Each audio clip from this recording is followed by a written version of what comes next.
بسم الله الرحمن الرحیم.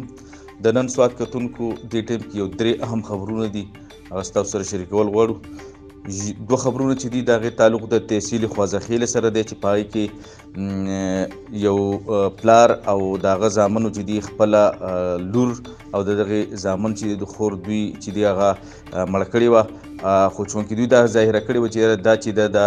په خپله د زهر خوړلي دي او دا لکه د دې قتل یې پټه و. په هغې باندې به بحث کوو چې وجوهات څه دا ولې داسې وشوه. دې سره سره یو بل اهم خبر هغه چې دی د ملم جبي علاقه ده ګډ کنډو پای کې چې دي نن بیا د کم ماحول دشمن عناصر چې دي ټمبر مافیا هغوی بیا څه داسې په ځنګل کې قیمتي لرګي وهلي دي او د هغې د وجې نه چې دي هغې ځنګل او هغه لرګو ته چې دی نقصان رسېدلی دی. په دې دواړو خبرونو باندې به بحث کوو. اول راځو د خوازخیلې د دوو واقعو له چې یاره یو واقعه کې چې کوم د پلار او زامنو چې دي د خپله لور او یا خور چې ده دا ولې دغه کړې ده قتله کړې ده. دې سره سره یو بل دغه داسې دی چې یاره یو خاوند دی هغه هم خپله ښځه چې ده وجلې ده. خوازخیلې پولیس کوم دغلته ایس ایچ او عمر رحیم خان چې دی او د هغه سره کوم ټیم چې دی هغوی انکوایري کړې ده او دغه د پلار او زامن او ورسره دا بل د ښځې د خاوند قاتل چې دی دا ټول قاتلان یې ګرفتار کړي دي او د هغوی نه تفتیش او انکوایري کړې ده. په هغې حوالې سره موږ چې دي د دغه عمر رحیم ایس ایچ او سره رابطه کړې ده. نو عمر رحیم خان نه تفصیلات اخلو چې یاره دا واقعات چې دي څنګه راغلو مخې ته او دا وجوهات څه دي د دې دواړو پیښو. جی عمر رحیم خان خپل معلومات چې دي هغه زموږ سره شیر کوي. په دې 25 باندې یو جنۍ وه چې نسیم بیګم نومې دی او دا د ماڼپیتۍ خوازخیلې وه. دا مړه وه په دغه 25 باندې خښه کړې وه په مقامي قبرستان کې او د پلار یې دا دغه شوشه خوره کړې وه چې یاره دا د هارټ اټیک نه دغه شوې ده د هارټ اټیک نه مړه ده.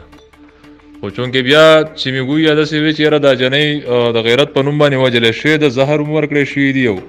په زهرو وجلی شوې ده. نو په دغه سلسله کې موږ پراپر انکوایري شروع کړه، ریپورټ پکې ولیکو د خپل طرف نه په خپل مدیریت کې او انکوایري پکې شروع کړه. بیا پکې د دې غتره او یو بل پکې موږ ټچ کړو نو هغې دا وقوه تسلیم هم کړه. نو موږ پکې پایر ورکړو خو چونکې اکزومیشن پکې نه و شوی، پوسټ مارټم نه و شوی. نو بیا موږ داسې وکړو چې د هغې د پوسټ مارټم دپاره درخواست وکړو، په هغې کې میډیکل ټیم مقرر شو. په 6 تاریخ باندې پکې بیا هغه اکزومیشن وشو، خبرکشایي وشوه. د جنۍ چې کومه خښه کړې وه دا موږ راوویسته او باقاعده میډیکل ټیم د جوډیشل مجسټریټ په دغه کې په نګرانۍ کې میډیکل ټیم موجود و. انیشل ریپورټ کې خو دا واضح شوه چې یاره په دې باندې تشدد شوی دی، په تشدد باندې د غیرت په نوم باندې مړه ده. نو په دې کې په ابتدا کې موږ د پلار خلاف یې پایر لاچ کړی و، خو چونکې په دې کې ورسره زامن د جنۍ وروڼه هم شامل وو. پلار نوم یې عبدالحیات دی او د زامن یو صدیق دی یو شاهد حیات دی. د دغه درې واړو خلاف یې په درې واړه چې دي نه دغه ګرفتار شوي دي، حراست ولو هم اخیستی شوی او دوی په خپل د تفتیش په دوران کې اعترافي جرم هم کړی دی چې چونکې دا د غیرت په نوم باندې وجلی شوی ده. نه په دې کې د دغه چې کوم د غیرت دپاره کوم سیکشن ایډ کېږي 311 د هغې ازادګي ورسره هم شوې ده او ورسره د جرم د پټولو دپاره ورسره 201 203 وغیره دغه سیکشن هم لګېدلي دي او په دغه نه پراپر دغه نه د کارروایي نه دا کسان چې دي نه نن جوډیشل حوالات ته منتقل شو. دغسې دا بله وقوه چې کومه ده د قتل نه دا فاروق خان نوم یو هلک دی، د پلار نوم یې ګلپرین دی، د سوري چنګولی. دا هم خپله ښځه په تماچه باندې پیډس کړې، خپله ښځه یې ویشتې وه او د هغې نه هغه ښځه چې دنه مړه ده باقاعده پکې موږ یې پایار پکې لاس کړو، فوري طور موږ هغه منډې تړلې. نو دا کوم خاوند چې دی مقتول قاتل چا چې خپله ښځه وجلې وه دی هم ګرفتار دی. را 2 ورځې به پراپر دغه کې زموږ سره و حراست پولیس کې و او د ده نه چې کوم علی قتل تماچه سره دغه نه د چلی د خول نه هغه اکچوال هغه دغه کومه تماچه چې ده نه هغه ته هم برآمد شوې ده او دی هم خپل جرم یې تسلیم کړی دی. د ښځې او د ده ورندار چې ته ماښام کې شر کړی و په هغې باندې خپله ورندار والې وه او په دغه باندې دی بیا د یو بل سره په سهار باندې تکرار شوی دی. د دې ښځې سره چېرې تاسو دا شرونه مرونه د ښځې به واپس جواب مواب یې وله ورکړی نو دی په تیش کې راغلی مشتعل شوی دی او په هغې ډز کړی دی نه ښځې د دغه نه مړه ده نه په دې کې هم چې دی ملزم ګرفتار دی او نن جیل ته لاړو. مریم خان ستاسو د تفصیلات راکولو مننه.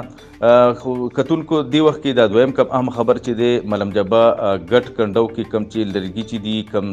قیمتي ونې چې کټ کړې شوي دي هغې حوالې سره چې دي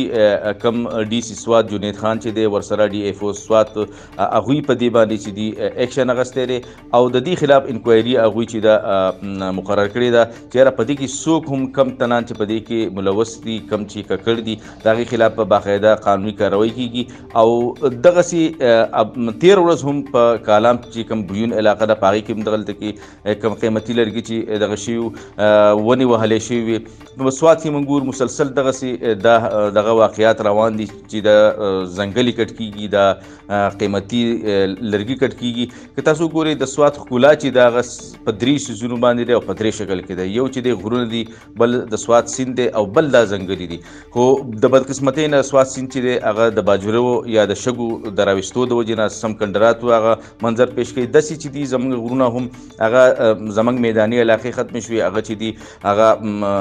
وس ورو ورو هغه آبادیږي او د هغې ښکلا هم په چې دا هغه په ختمېدو ده دغسې هم دا ځنګلونه چې دي دا قیمتي ونې چې دي دا هم وختاً په وختاً چې کوم ټمبر مافیا ده یا ماحول دشمن کسان چې دي هغوی دا ختموي نو موږ ټولو خلکو له پکار دي چې زموږ دا درې دا کوم مین شیزونه چې د سوات د ښکلا دي دلته چې خلک ټوریزم سیاحت ته راځي په دې باندې موږ چې دي خپل نظر وساتو د حکومت هم څه فرایض دي خو زموږ د عام خلکو هم څه فرایض او څه دغه جوړېږي چېرې د دې د مخنیوي او د روکتام دپاره موږ هم خپل اقدامات چې دي هغه اوچت کړو ګامونه اوچت کړو. تر اوسه پورې دا درې اهم خبرونه دا یو ستاسو سره شریک کړل نور چې هم وختاً په وختاً داسې څه خبرونه راځي تاسو سره به انشاءالله شریکوو. اوس نن اجازه غواړم د الله په امان.